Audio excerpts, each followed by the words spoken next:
A Huge Final Weekend of Netball by Jimmy Harris, Warrandyte Netball Club President.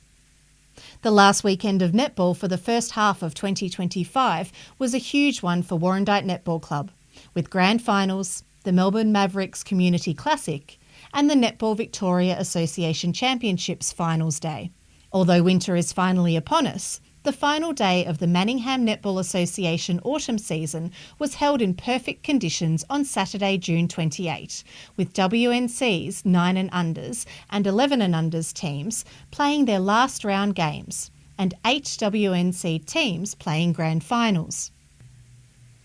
The fine and sunny conditions were in contrast to those on the Wednesday leading up to the grand finals, where torrential rain and icy conditions forced teams inside to discuss tactics and strategy, rather than have one final training session out on court.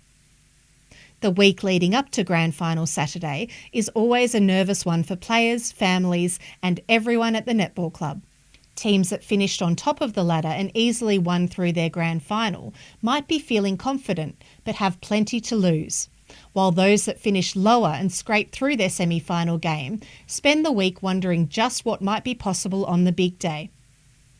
The first grand final of the day was the 13 and unders S3 WNC Dingoes versus the Deep Creek Emeralds.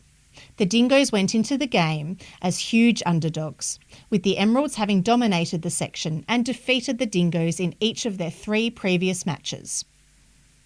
The Emeralds came out strongly, leading 10-3 at half-time, and despite a strong third quarter from the Dingoes, went on to easily win 24-10. The 13 and under S1 Grand Final was the WNC Kangaroos versus the Doncaster Cool Cats, with the Kangaroos going into the Grand Final as favourites, having finished undefeated on top of the ladder. They made a strong start, leading 11-5 at half-time, and were never really troubled, going on to win 24-13. The 13 and under S4 WNC Echidnas had also finished top of the ladder, but had been hit hard by illness during the finals period. They had managed to scrape through their semi-final with just 6 players and were forced to also play the grand final with 6, including an under-11 fill-in. It was a brave effort for the team, but they could not quite overcome the disadvantage of being a player short and lost 14-12 to the East Doncaster Netball Club Stars.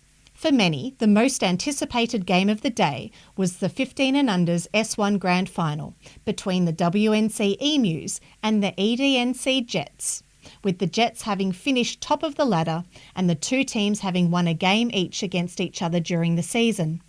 It was a game worthy of the anticipation and was a hard-fought affair, with the Emus leading 15-14 at half-time and extending their lead to 24-19 at three-quarter time.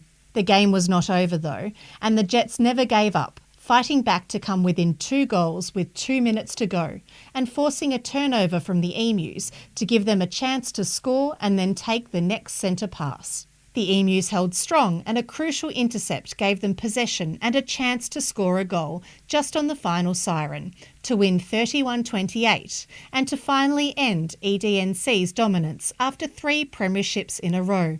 The 15 and under 2 grand final saw the WNC Lyrebirds playing the DC Sapphires.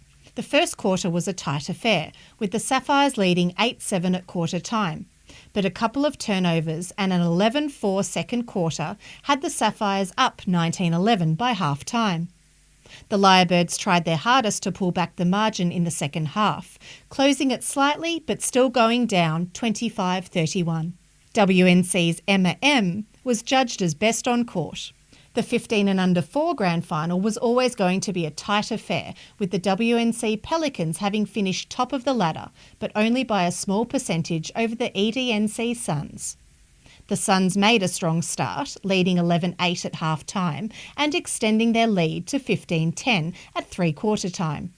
The Pelicans stormed home with an 8-4 last quarter, but it was not quite enough, and the Suns won a thrilling game 19-18, with WNC's Hannah L being awarded Best on Court. The 17 and unders 2 WNC Kookaburras went into their grand final having finished 4th and upset the top-placed Panthers Rockets 22-15 in their semi-final. It was a close game, but the Dombasle drivers gradually pulled away to win 27-22. The last grand final for WNC was the WNC Kestrels versus the EDNC Astros, and in another close game, the Kestrels came out premiers, 36-34.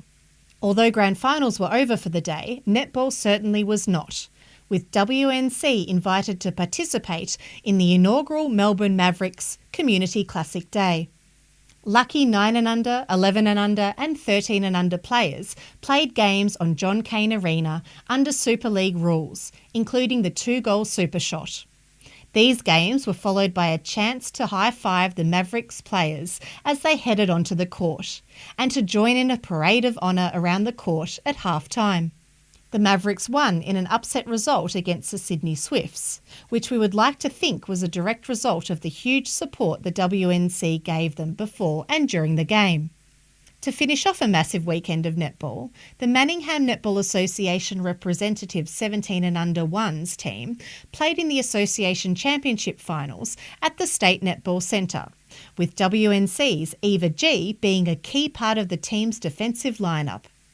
They had a strong start to the day, winning their first 7 games before tiring and finishing third, and losing their semi-final 10-18 to Ovens and Murray Football Netball League, who went on to win the title. It was a huge achievement to win the Central East Association Championships to qualify for the finals, and an even bigger one to finish third of all the Victorian representative associations on finals day.